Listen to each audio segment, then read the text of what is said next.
ti wọlé fún wa ní Ìtọwòlò.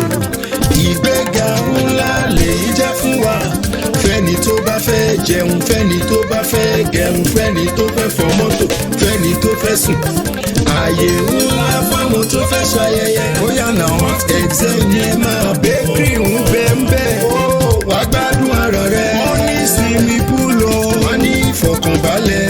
Ó yá wàá rẹ́rìn ayọ̀. Ó dá mi lójú. Ìgbàlódé lásùn mi ni tó sọ wípé Ọlọ́run wá jayé nínú ayé wípé hot excel láyé bá.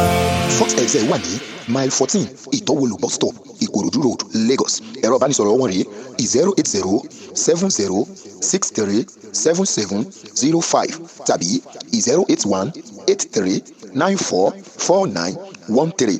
Hot excel, services at its best.